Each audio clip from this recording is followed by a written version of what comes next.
चुड़ैल। गोरखपुर नाम का एक गांव हुआ करता था। उस गांव में ज्यादा लोग नहीं रहते थे। उस गांव में एक गर्भवती विधवा औरत रहती थी। उस औरत का नाम कमला था। कमला अपने घर में अकेली रहती थी। उसके पति की सारी जायदाद उसके नाम हो गई थी, पर सभी गांव वाले उस औरत को मनहूस औरत समझा करते थे और सभी उससे नफरत किया करते थे। एक बार कमला राशन की दुकान पर खाने का सामान खरीदने जाती है। भैया जी, जरा 1 किलो दाल चावल देना। अरे हाय हाय हाय हाय हाय हाय। अरे मनहूस औरत, मेरी दुकान में अपशुगन करवाने आ गई क्या? हैं? चल जा यहाँ से, मैं कुछ नहीं देने वाला हूँ तुझे। भाग भाग यहाँ से, चल जा, निकल।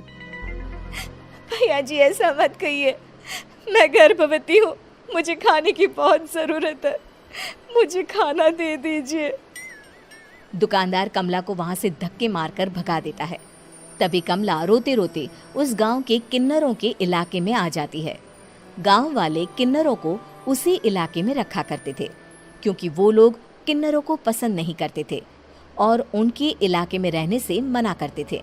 तो किन्नरों ने उसी गांव में अपना एक इलाका बना लिया था। जब किन्नर लोग देखते हैं कि एक गर्भवती महिला रोते रोते उनके इलाके में आ गई है, तो सारे किन्नर कमला के पास जाकर उसका हाल पूछने लगते हैं।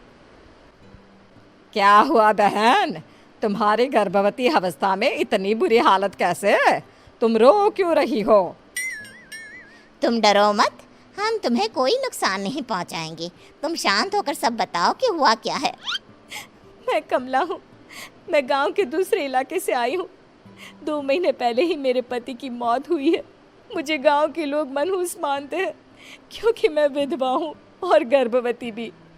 वहाँ के लोग मुझे खाने के लिए कुछ बेचने के लिए भी तैयार नहीं, जिससे मेरा गुजारा नहीं हो रहा था।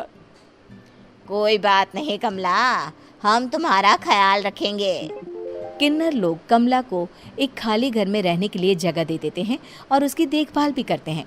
कुछ ही महीने बाद कमला अपने बच्चे को जन्म देती है, पर अफसोस, कमला बच्चे को जन्म देते ही अपनी जान गंवा देती है। जब सब किन्नर बच्चे को देखते हैं तो बहुत खुश हो जाते हैं, क्योंकि वो बच्चा भी किन्नर ही था। कमला ने एक किन्नर बच्चे को जन्म दिया था। अब इस बच्चे की देखभाल कौन करेगा? हम तो इस बच्चे को गांव के दूसरे इलाके में भी नहीं भेज सकते। और तो क्या हुआ, इस बच्चे की माँ नहीं रही तो हम इसे पालेंगे।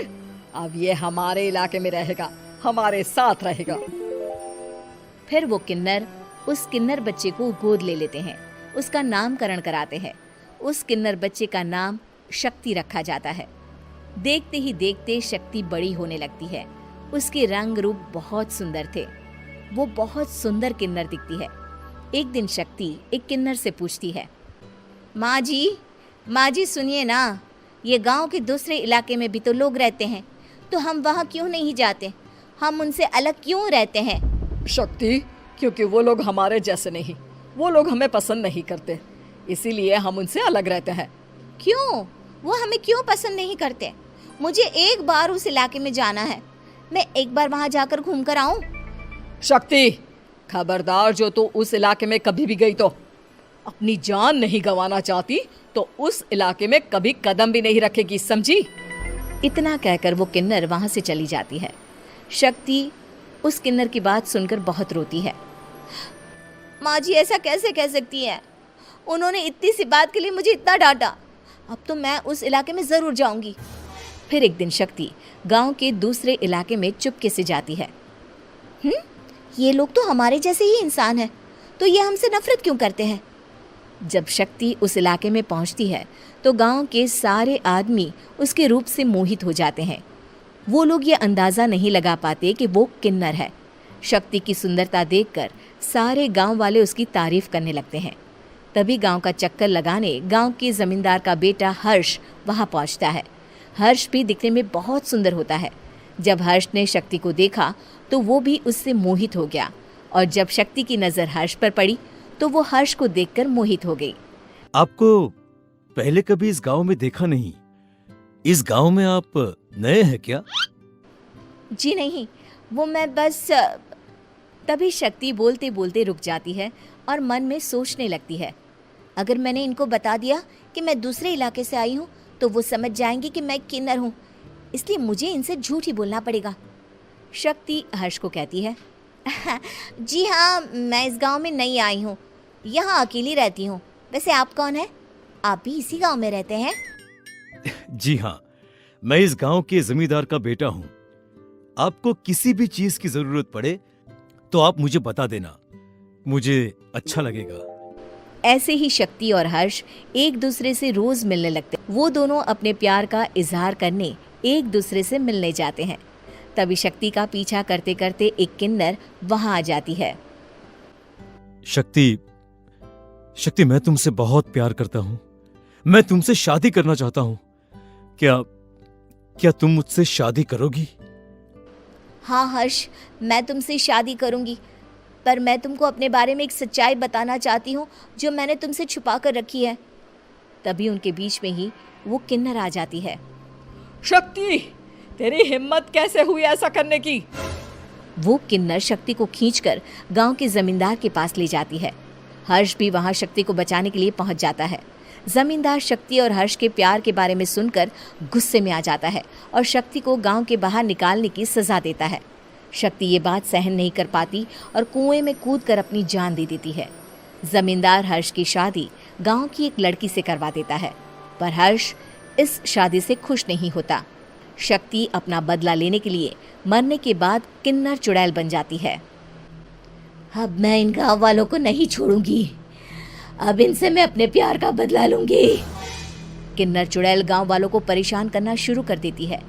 एक बार वो रात को गांव के खेतों में पहुंच जाती है और वहां आग लगा देती है। सारी फसल जल के राख हो जाती है।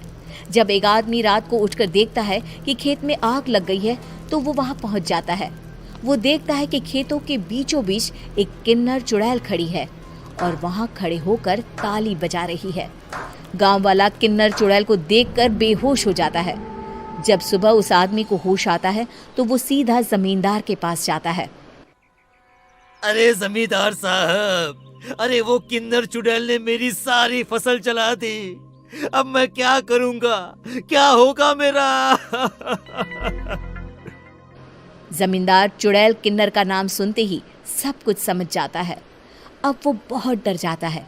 उसी रात को जब जमींदार डर के मारे अपने कमरे में सो नहीं पाता, तभी वहां अचानक से किन्नर चुड़ैल आ जाती है। किन्नर चुड़ैल जोर जोर से जमींदार के आगे खड़ी होकर हंसने लगती है और ताली बजाने लगती है। जमींदार उस डरावनी किन्नर चुड़ैल को देखकर बहुत डर जाता है। तूने मेरे साथ बहुत बुरा किया, अब मैं तुझे जान से मार दूंगी। नहीं नहीं नहीं नहीं नहीं, मुझे माफ कर दो, मुझे मत मारो। मैं कभी ऐसा दोबारा नहीं करूंगा। अब तुम जो बोलोगी वही मैं करूंगा। ठीक है, मैं चाहती हूँ कि किन्नर इलाका गांव के इलाके से जुड़े और गांव का कोई भी आदमी किन्नर समाज से द्वेष ना करे, उससे नफरत ना करे, नहीं तो मैं सारे गांव को मार दूंगी। और तुम गांव में एक नया कानून बनाओ कि अगर किसी ने भी किन्नर समाज को हानि पहुंचाने की कोशिश भी करी या इनसे भेदभाव करने की भी कोशिश करी तो उनको कड़ी से कड़ी सजा मिलेगी। हाँ हाँ हाँ हाँ, मैं ऐसा ही करूंगा। तुम जो बोलोगी वो मैं करूंगा, पर मुझे जाने दो प्लीज। तब वो किन्नर चुड़ैल वहां से चली जाती है। गांव का जमींदार किन्नर चुड़ैल का कहा मानते हुए दोनों इलाकों को एक कर देता है और नया कानून भी लागू कर देता है। तब से वहां किन्नर समाज और बाकी गांव वाले शांतिपूर्वक रहने लगते हैं।